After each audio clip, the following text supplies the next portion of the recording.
Bom dia, boa tarde, boa noite, boa madrugada. Não sei agora que você está assistindo esse vídeo, mas parabéns pela busca do conhecimento. E agora vamos lá ver o nosso conteúdo da semana, tá? O que nós vimos na nossa primeira semana do nosso cursinho do Exame 35? Vamos lá. Tudo começou um tempo atrás e foi quando eu expliquei, né, a estrutura, né? Já faz 7 dias já para isso aqui, tá? Eu expliquei a estrutura para vocês. Falei, gente, ó, a prova da OAB ela é composta, né, de algumas matérias aqui. E aí nós temos a ética, constitucional, administrativo, né? São 21 questões. Temos também aqui a parte penal, processo penal com mais 22 questões, total de 43 questões. Se você acertar aqui, vamos supor, né, vamos supor aqui, né, desse conteúdo bem pesado, acertar ali, vamos supor, 22, 23 questões, né, quase 50%, um pouquinho mais, esforçar um pouquinho, errar um pouquinho, errar um pouco ali, você montar a sua estratégia de estudo, tá? Para ver o que você tem que pesar, pegar mais firme e tudo mais. Lembrando que direitos humanos, pessoal, internacional, ICDC, é muito igualzinho as respostas, sabe? Você tem que se esforçar, fazer bastante, pega ali no OAB de bolsa e tora a pau. Beleza? Primeira metade do curso, segunda metade do curso, as matérias, né? O horário mais ou menos aqui no cantinho, e depois eu comecei explicando, né? Comecei a explicar a respeito de antigamente ter um rei, o rei que era um estado absolutista, e ele, por sua vez, ele fazia o que ele bem entendia, até que vieram os iluministas, se insurgiram contra essa postura, e aí criou-se a separação dos poderes. Olha só como é que é importante, né? Realmente você se habituar a saber aqui que são os órgãos do Poder Judiciário. Dias atrás, ou hoje, ou ontem, não sei, eu perguntei para vocês se o Tribunal de Contas ele era órgão do Poder Judiciário. Algumas pessoas falaram que sim. Olha aqui, ó. Não está em nenhum lugar aqui desenhado o Tribunal de Contas como sendo órgão do Poder Judiciário. Então, ele não é órgão do Poder Judiciário. Tá? Jurisprudência é simplesmente um monte de papel, a súmula é o resumo da jurisprudência, e a súmula vinculante, ela tem força, né, a vincular toda a administração pública, direta e indireta, nas esferas federais, estaduais e municipais, menos a função legiferante. A função legiferante, pessoal, é a capacidade de criar leis. Tá? O judiciário não pode mandar no legislativo para a criação de leis. Tudo bem? A súmula vinculante ela é criada por meio de 2/3. Aí eu disse que o STF tem postura forte, mas a decisão dele dada hoje, né, no caso foi dia 23 de maio, ela não vincularia o Poder Legislativo no dia 24 de maio.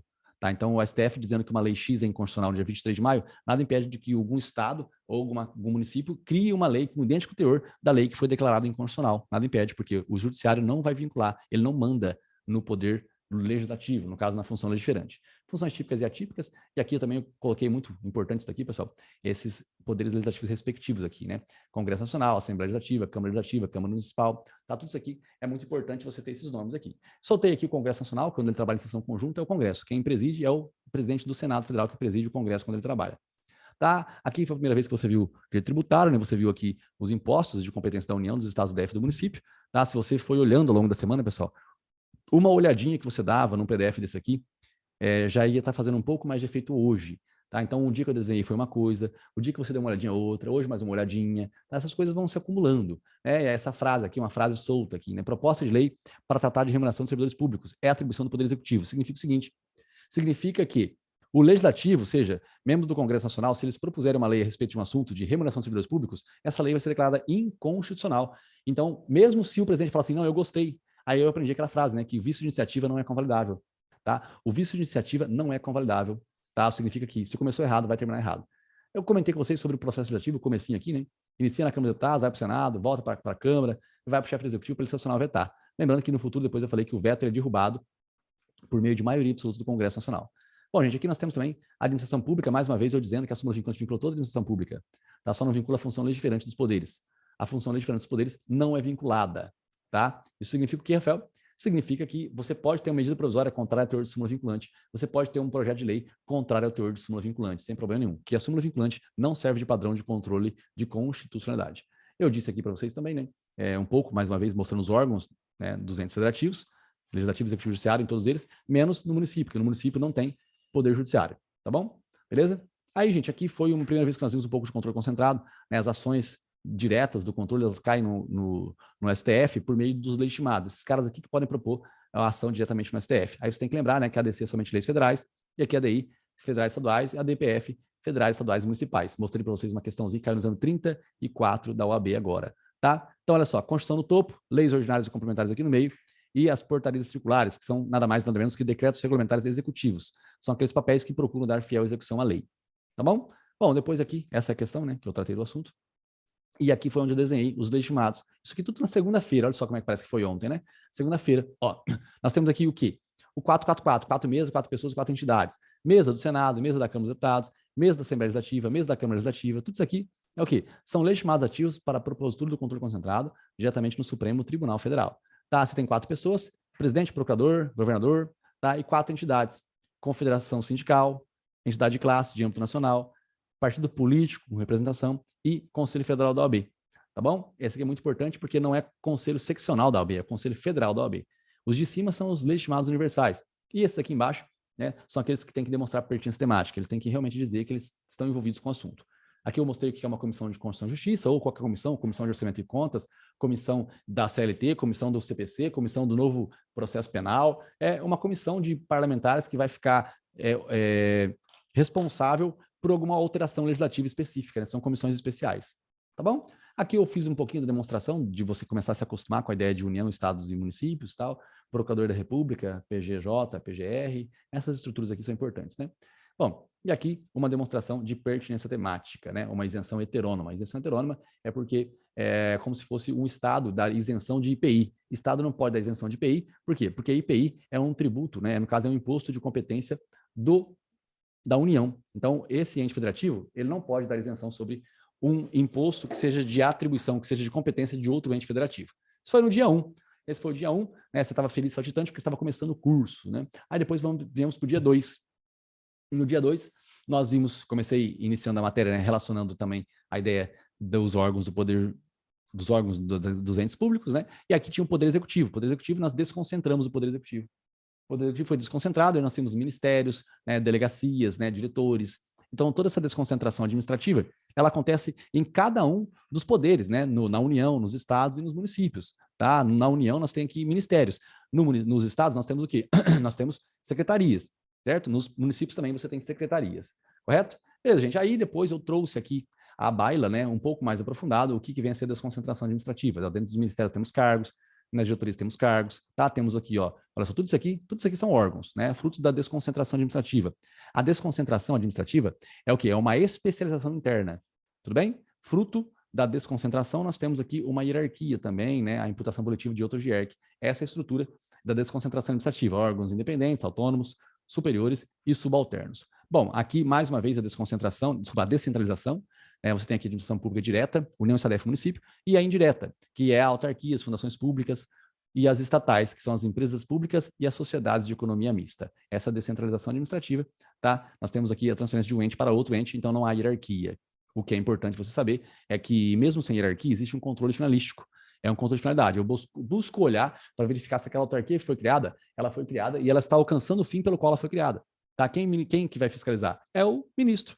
Mas isso não poderia acontecer no Estado? Sim. Nós poderíamos ter uma autarquia estadual sendo fiscalizada pelo secretário do Estado. Nada impede. Tudo bem? Nada impede disso acontecer. É a supervisão ministerial, né, ou controle finalístico. E, eventualmente, a própria lei que criou essa autarquia estadual, municipal ou federal, ela pode estabelecer que eventual decisão aqui dentro, né, na parte rosa, se não der certo de resolver, você vai até lá no Ministério para resolver lá no Ministério. Tá? Então, esse é o recurso administrativo impróprio. Tudo bem? Recurso administrativo impróprio.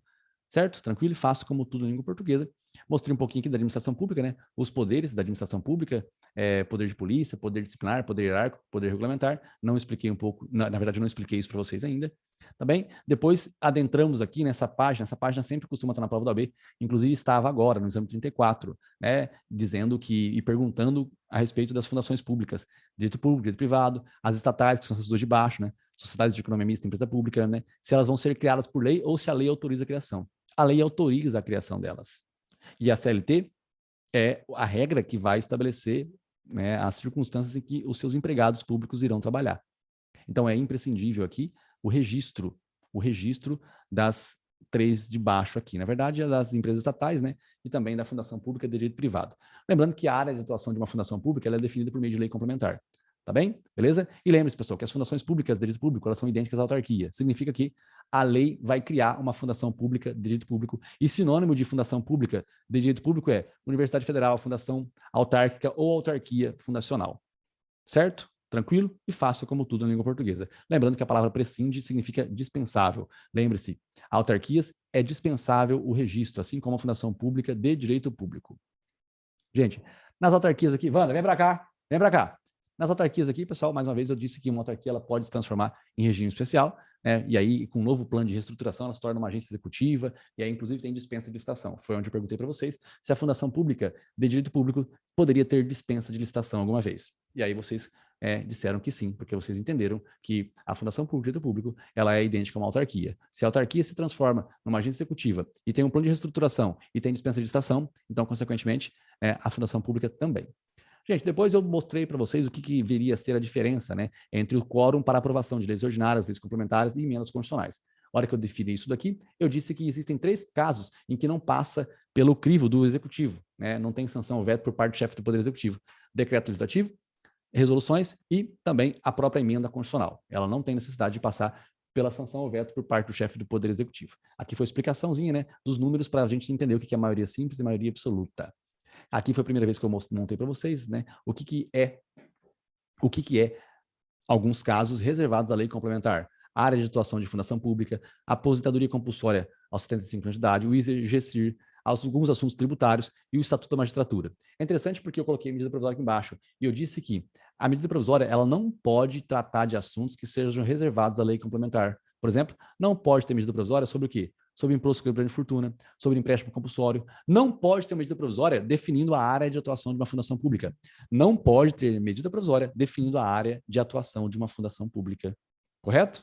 Tranquilo isso aqui? Fácil como tudo em língua portuguesa. Bom, gente, depois eu disse, né, o que era uma sessão legislativa. Cada 4 sessões legislativas, nós temos uma legislatura. Cada 4 sessões legislativas, nós temos uma legislatura. Tudo bem? E aí nós tivemos, né, a ideia e a explicação a respeito de que é possível que o presidente da Câmara ou do Senado, ele seja presidente da Câmara ou do Senado por 2 vezes consecutivas, desde que seja em legislaturas diferentes, tá? É isso que é importante. Tudo bem? Beleza? Maravilha, gente. Depois eu mostrei aqui sobre a sanção veto por parte do chefe do Poder Executivo e sobre também a reapreciação de um projeto de lei que foi rejeitado em uma sessão legislativa. Ele pode ser reapreciado se for à vontade da maioria absoluta da casa. Tá bem? Depois aqui, de novo, os entes federativos aqui se encontravam. Passei um pouquinho do ato administrativo, competência, finalidade, forma, motivo e objeto.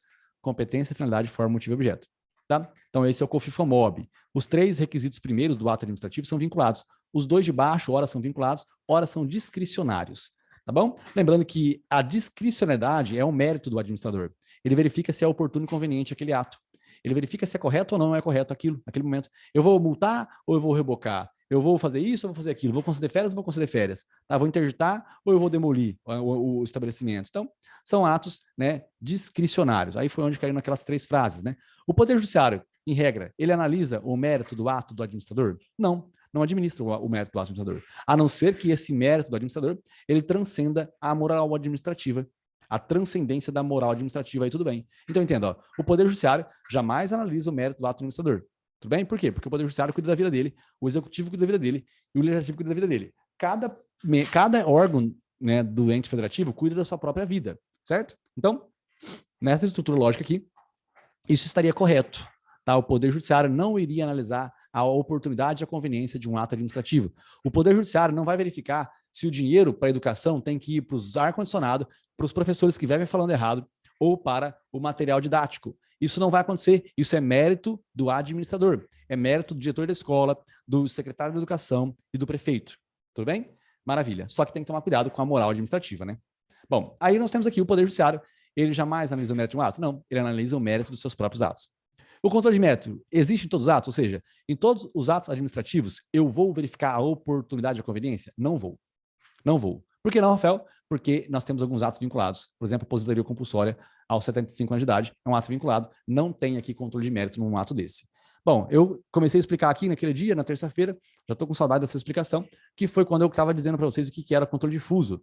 Controle difuso, o que era? Controle difuso é quando você pede qualquer coisa, menos a inconstitucionalidade da lei.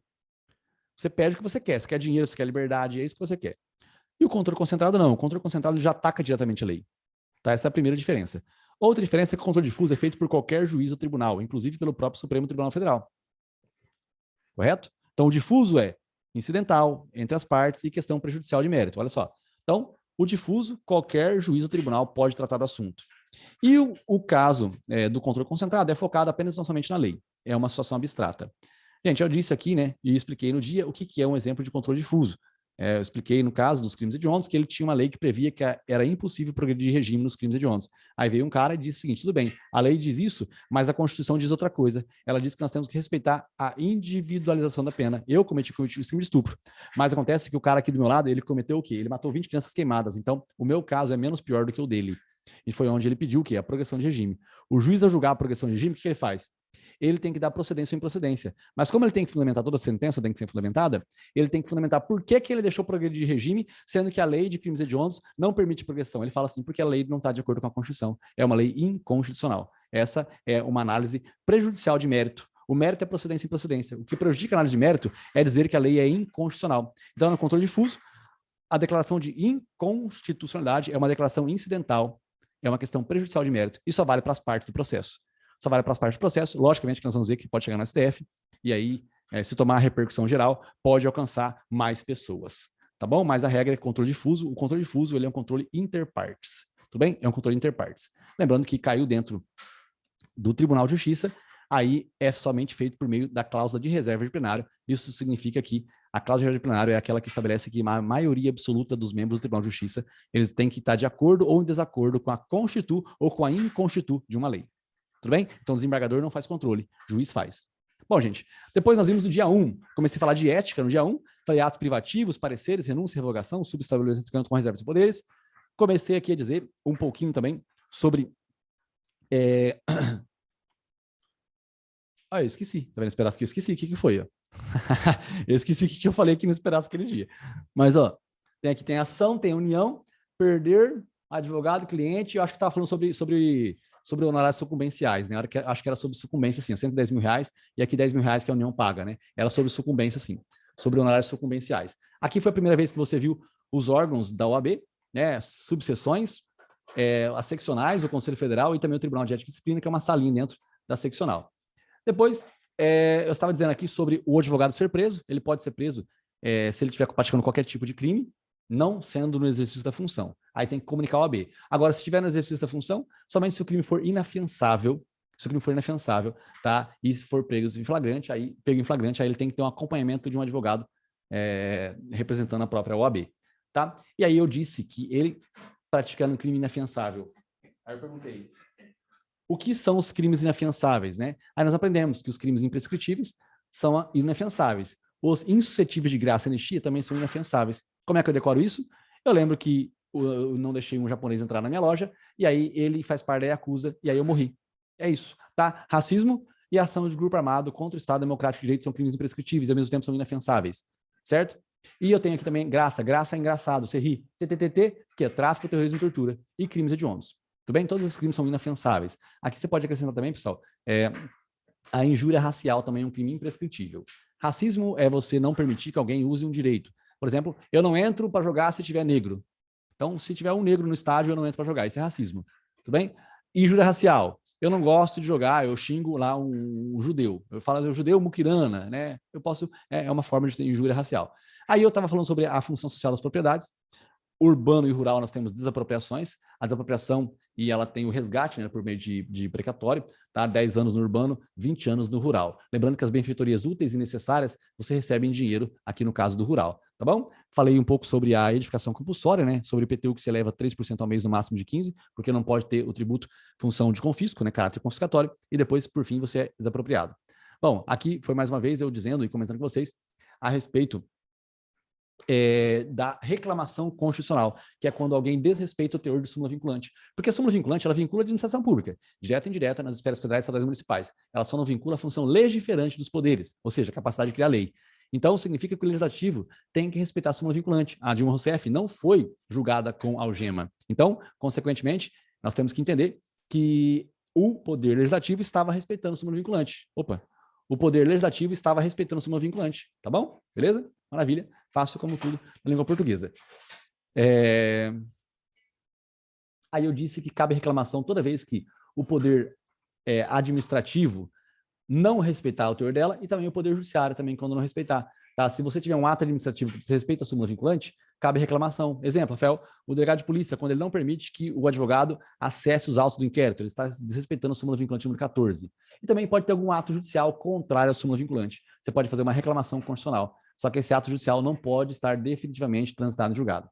Bom, depois eu vi aqui, conversei com vocês sobre o controle concentrado de novo, né, o 444, fazendo uma ação direta no STF, não tem desistência. Lembrando que sem desistência, os legitimados são sempre os mesmos aqui para fazer isso daqui e tem análise de fatos, tá bom? Bom, aí foi a primeira vez que você viu o sistema global e o sistema regional, tá? Nós temos aqui a ONU, OEA, a diferença entre sistema global e sistema regional. Vem sempre, pessoal, a decorar isso daqui, tá? Que a Assembleia Geral da ONU e o Conselho de Segurança, eles podem pedir pareceres à Corte Internacional de Justiça, que é diferente da Corte Interamericana de Direitos Humanos. Tá? Então, uma coisa é a comissão, outra coisa é a Corte Interamericana, outra coisa é a Corte Internacional de Justiça. E aqui eu disse que para você acessar a Comissão Interamericana, você tem que comprovar que você esgotou as vias ordinárias, né, as vias dentro do seu país. Lógico, né, que é possível que você tenha que pedir talvez uma cautelar, porque a coisa está urgente no teu país, né, você está aqui no TJ ainda e a coisa está feia. Então você faz o quê? Vai fazer um pedido para a Comissão Interamericana de Direitos Humanos. Disse para vocês um pouquinho sobre o direito de segunda dimensão, tá? Que é a segunda dimensão, Rafael? Segunda dimensão são os direitos que têm a atuação do Estado, né? Você procura igualar as coisas, né? Você procura igualdade. Primeira dimensão é a abstenção da prática de ato. O Estado ele acaba não fazendo nada aqui, tá? Ele se abstém da prática de um ato. Então você tem liberdade aqui, direitos civis, políticos, direito de herança, direito de propriedade, direito de votar, de ser votado. Aqui não, aqui é um pouco mais direitos de segunda dimensão, econômicos, sociais, culturais. Você tem direito à previdência, você tem direito ao transporte, você tem direito a lazer, você tem direito a trabalhar, essas coisas todas. E aí eu reiterei aqui um pouco, né? Estava começando a introduzir para vocês o direito tributário. Eu disse que nós tínhamos um rei, esse rei fazia o que ele queria, aí o povo não gostou desse rei, falou, rei, afasta, né? Fica na tua um pouco. E aí nós tivemos aqui, rei, afasta de mim esse cálice, né? Aí nós tivemos aqui a liberdade. A liberdade, o quê? Liberalismo, né? Capitalismo aqui, a ideia da liberdade, e você fazer o que você bem entende. Tá bom? E aí eu estava mencionando, né, que a liberdade ela se tornou libertinagem, porque a pessoa perdia uma perna, ela estava solta na rua, estava fodida, ela ficava cega, ela estava fodida. Hoje não, hoje existe o quê? Existe auxílio por parte do Estado. Então o auxílio vem o quê? Dos direitos de segunda dimensão. Só que o direito de segunda dimensão ele tem que ser o quê? Manutenido por algumas pessoas que vão pagar o tributo.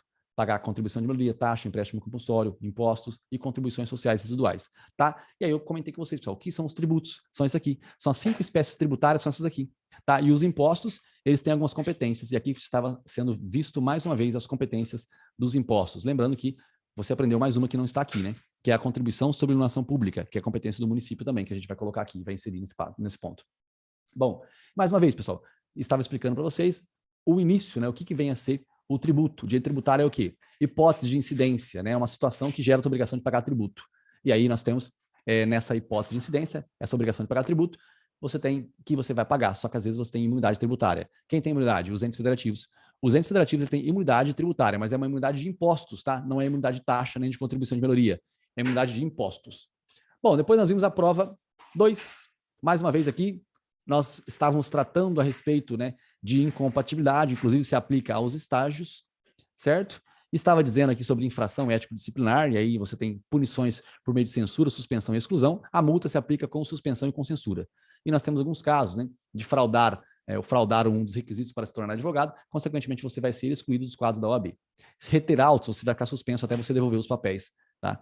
Bom, depois aqui, mais uma vez, né, os órgãos do direito, né, desculpa, dos órgãos da OAB, mostrando aqui Caixa de Assistência de Advogados, aqui os legitimados, mais uma vez, sendo trabalhados aqui, e eu dizendo que, às vezes, o Conselho Seccional, ele pode ser legitimado no controle concentrado. Isso se for baseado numa Constituição estadual, tá bom? Foi isso que eu disse para vocês. Aqui é a primeira vez que nós vimos um pouco de desagravo público, né, a desagravo, um advogado vai ser desagravado, em regra pelo Conselho Seccional, mas, se for de âmbito nacional, quem vai cuidar disso vai ser o Conselho Federal, beleza? Depois nós vimos um pouco de constitucional, em que para você ter direito de reunião, você basta uma mera comunicação, um prévio aviso, não precisa de autorização do poder público, correto? Beleza? E aqui de novo, pessoal, quem pode pedir a edição, revisão e cancelamento de súmula vinculante é o 444, tá? Eles podem pedir isso aqui. Eu expliquei, né, o que era pertinência temática, súmula vinculante e também mutação constitucional. A mutação constitucional é a alteração do sentido de uma expressão. A alteração do sentido de uma expressão, certo? Por exemplo, a união estável é entre homens e mulheres, de acordo com o artigo 226 da Constituição Federal, mas agora não. Agora é entre homem e homem, mulher e mulher. Exemplo também, nós temos o artigo 53 da Constituição Federal, parágrafo 1º. Deputado federal e senador tem que ser julgado pelo STF, mas a condição é que eles tenham cometido o crime no exercício da função. Isso não está previsto na Constituição. Isso é o quê? Uma mutação constitucional. É você alterar o sentido sem alterar o que está escrito. Beleza? Maravilha? Depois nós vimos, pessoal, aqui, mais uma vez, a possibilidade de análise de fatos, né, aqui no controle concentrado de constitucionalidade, que é um controle abstrato, porque você busca acabar com a lei, mas você não sabe quem vai ser atingido com isso. Tudo bem? Beleza? Aqui eu disse que não tinha diferença entre natos e naturalizados, mas o que tinha? Nós tínhamos aqui alguns cargos específicos de brasileiros natos. Um deles é o ministro da Defesa, não é o ministro da Segurança nem da Justiça, é o ministro da Defesa. Aqui foi onde eu mostrei para vocês, né, o efeito ex-tunc, que é a regra do controle concentrado. Uma lei errada, ela nunca deveria ter existido. Então, os efeitos retroagem, e se você pagou alguma coisa indevida, você tem direito de repetir o indébito, de pegar de volta aquilo lá. Tudo bem? Beleza? E aí foi a primeira vez que você viu aqui também as idades, né? 35, 30, 21, 18, as idades para que você tome a posse. Lembrando que posse é diferente de registro de candidatura. O dia que você registra a candidatura, o dia que você está interessado nas eleições. Depois é o dia da votação, diplomação e depois a posse. Tá? Todos aqui, salvo, né, o vereador, tem que ter a idade na data da posse. Significa que um governador de estado, ele pode se candidatar com 29 anos, desde que ele tenha 30 na data da posse. Tudo bem? Beleza? Maravilha? E aqui foi onde eu coloquei com vocês, né, um pouco da competência do STF, do juiz federal também. Se tiver conflito entre organismos internacionais, estados estrangeiros e algum ente aqui dentro do Brasil, quem vai resolver? Depende. Se for município e pessoa residente domiciliada no Brasil, quem resolve é o juiz federal. Nos demais casos, o STF aqui resolve. Certo? Gente, competência exclusiva, privativa, concorrente, isso aqui tudo dá um trabalho do cacete, mas nós temos aqui competência concorrente, né? Puto fé, competência privativa, você lê o artigo 21. O que é importante você decorar aqui é o seguinte: trânsito, transporte, desapropriação, né? Isso aqui tudo é competência privativa da União, que pode ser delegado para os estados por meio de lei complementar. Lei complementar delega isso aqui para os estados, tá bom? Vamos aqui também a respeito, né, de o STF poder receber denúncia contra parlamentar sem anuência do Congresso. O que ele faz é, depois do receber a denúncia, ele encaminha para a casa respectiva e essa, por sua vez, pode suspender o processo. Tá? Quando suspende o processo, também suspende o prazo prescricional.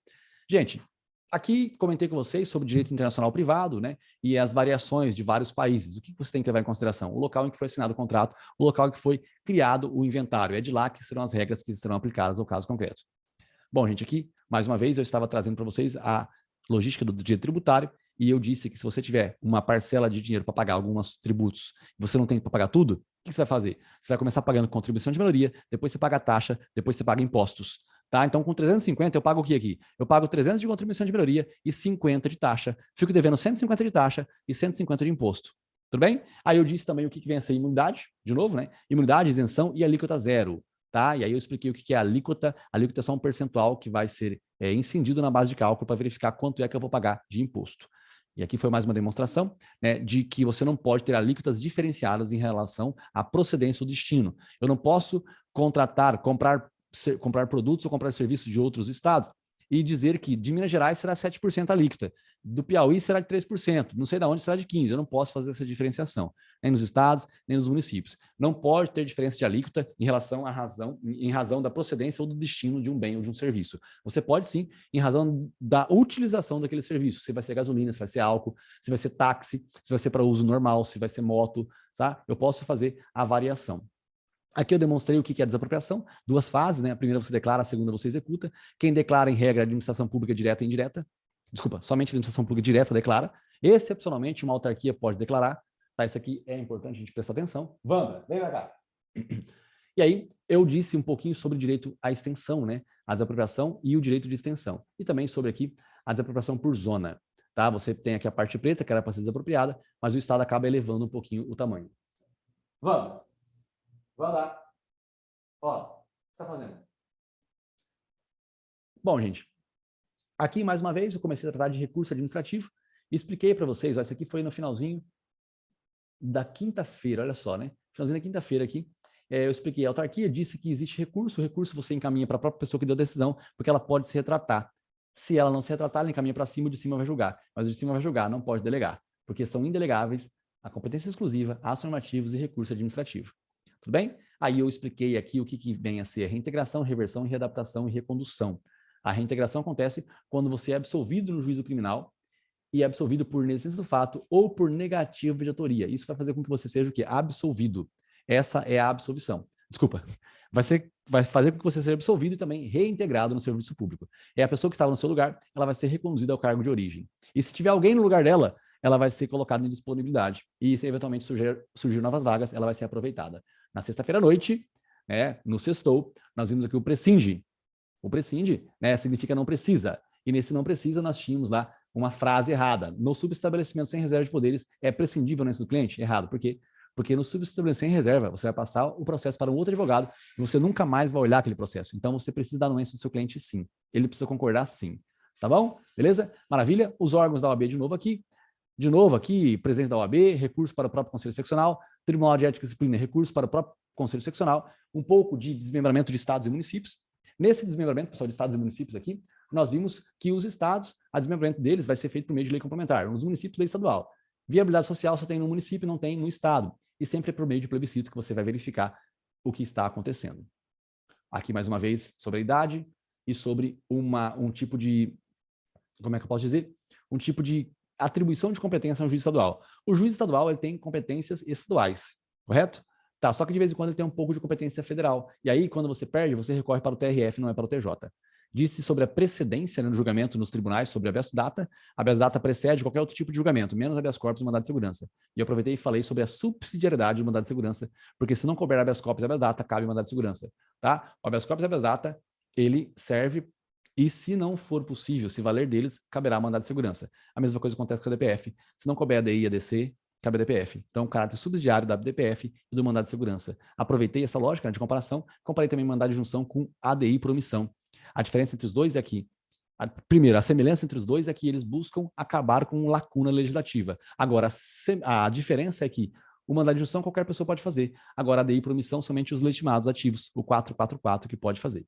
Certo? A diferença também é que no mandado de junção os efeitos são concretos, ou seja, o judiciário ele não pode obrigar o legislativo a criar uma lei, mas ele fala o seguinte: o pessoa que peticionou, enquanto o legislativo não cria, use uma lei parecida, o que não acontece na lei por omissão. Certo? A DPF, pessoal, cuida também de algo subsidiário, no caso, leis federais, estaduais e municipais, e também das leis que foram criadas antes de 1988. Tá? Aqui foi a primeira vez que eu expliquei a diferença entre efeito ex-tunc e ex-nunc. Ex-tunc é que bate na testa e retroage. Ex-nunc é que bate na nuca e vai para frente. A regra é que a declaração de inconstitu defina os efeitos ex-tunc, ou seja, retroativos. Só que, às vezes, vai instalar-se no Brasil um caos.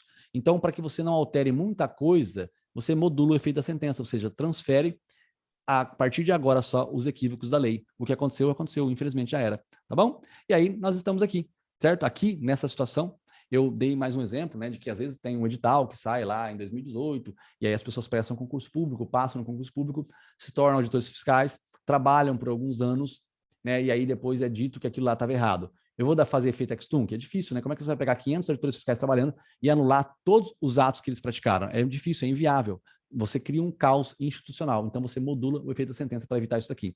A modulação do efeito da sentença é alterar o efeito ex-tunc para efeito ex-nunc, é alterar de efeitos retrospectivos para efeitos prospectivos. Significa o seguinte, significa que essa alteração aqui, ó, o bom do presencial é que eu dava tapa na lousa, gritava, uma loucura, né? Aqui não adianta eu gritar, porque eu gritar aqui, o que vai acontecer? Você não vai ouvir direito aí, então eu não vou gritar, tá? Mas a mudança de efeitos retrospectivos para prospectivos é um efeito da modulação dos efeitos da sentença, que é feito por meio de 2/3. 2/3.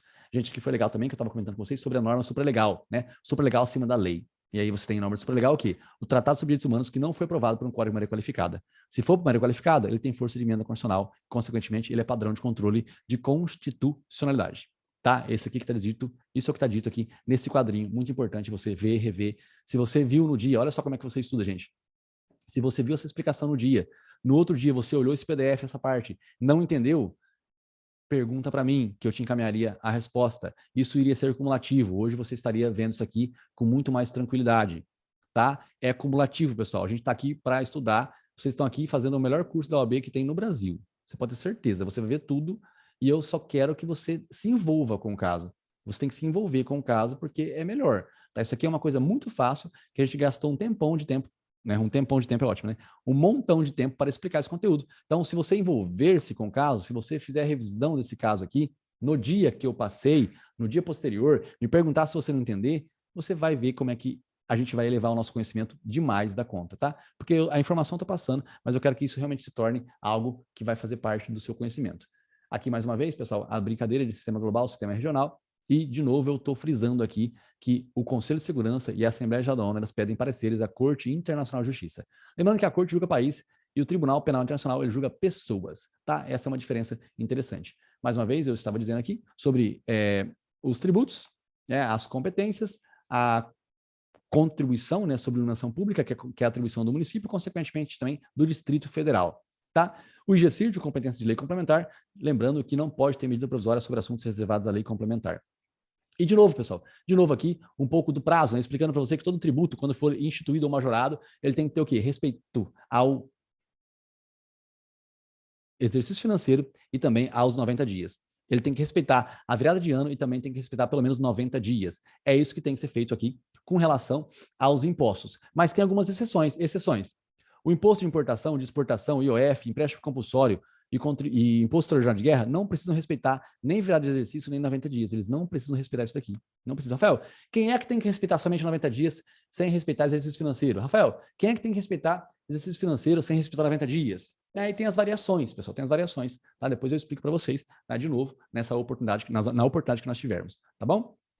Bom, vamos lá. Só quem quiser saber, que tiver com muita pressa, né? O imposto de renda, pessoal. Imposto de renda, o IPVA e o IPTU, tá? Ó, o imposto de renda, o IPVA e o IPTU. Imposto de renda, IPVA e IPTU só precisa respeitar a virada de exercício, tá? Então, não respeita 90 dias. Não precisa respeitar 90 dias esses três tributos aí, tudo bem? Eles não precisam respeitar 90 dias, tá? Tranquilo e fácil como tudo na língua portuguesa. Rapaz, vamos lá. Vamos lá, gente. Vamos lá, vamos acabar. Taxa, eu expliquei que é taxa. Taxa é um negócio que é de utilização compulsória, você não escolhe se usa, é posto à sua disposição, é específico. E além de ser específico, ele é divisível, tá bom? É só você imaginar que existe empresa que tem resíduos sólidos lá, né? Tem algum tipo de produto químico, então é específico o tipo do cuidado daquele lixo, tá? O seu de casa, de residencial, ele é mais tranquilo. Nós temos também aqui a contribuição de iluminação pública, né? A contribuição de iluminação pública, ela é feita, e aí eu estava explicando, né, sobre a competência dos municípios, tá bem? E vamos lá também, gente. Aqui nós vimos também a diferença entre taxa de serviço e taxa de poder de polícia. Poder de polícia é alvará, CNH, porte de arma, essas coisas todas, tá? Essas coisas todas aqui, elas são baseadas numa estrutura de poder de polícia para cuidado, beleza? Gente, aqui eu estava conversando com vocês sobre licitação, comecei aqui, mostrei sobre administração pública, e no caso concreto aqui, vimos o que o particular pode prestar serviço público por meio de licitação, tá? E aí nós vimos que os consórcios públicos têm pessoas jurídicas e tem o consórcio de pessoas jurídicas, né? Nas concessionárias são esses, um aglomerado de pessoas jurídicas que concorrem com uma outra pessoa jurídica, tá? Vimos aqui também sobre a concessão patrocinada. Essa daqui, até 70%, prescinde de autorização legislativa para realmente patrocinar o caso concreto.